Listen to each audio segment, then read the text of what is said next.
On Monday, we're taping this on December 17th, a Wednesday. On Monday, the 15th, it was 40 years since my dad died. 40.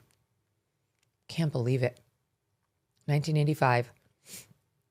And it was 10 days before Christmas. It was a total shock. My dad was only 45 years old. He was fine 1 second. And he was dead of a heart attack in our house by the twinkly lights of the tree the next. Those experiences change you. And one word to all of the parents who have had this happen in their families, many of whom write to me and say, well, what can I tell my kids? Or what do I need to know about my kids who are now dealing with the loss of a parent or a sibling? And I say the same thing, which is it's awful. And there's just no two ways about that. But I do believe one real gift that comes with losing someone early is you live your life differently. You don't waste time.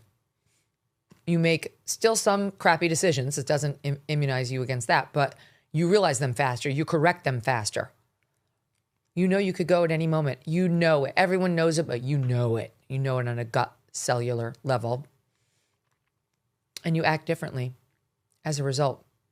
In the same way, somebody who has terminal cancer makes different decisions in the time they have left because they know it's limited and they will make different choices. You kind of have that from the get-go because death is not this ephemeral thing that, is just theoretical to you.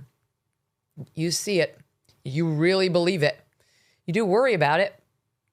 And that's not such a bad thing. That's not such a bad thing. So God rest my dad. He was a good man. I only had him for 15 years. But boy, he was a great father. And I was so lucky. So many people don't get that at all.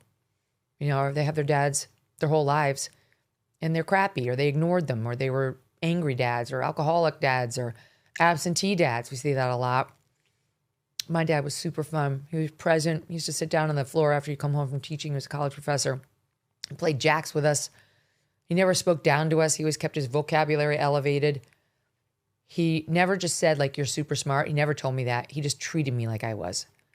He just gave me, like, real tasks to complete that others would have thought would be beyond the capacity of a 10 or a 12-year-old.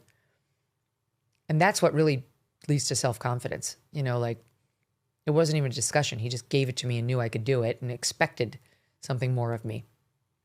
That helps. People ask sometimes, like, you seem to have a natural confidence. Stuff like that helps. And also, no false praise. None. Do not false praise your children.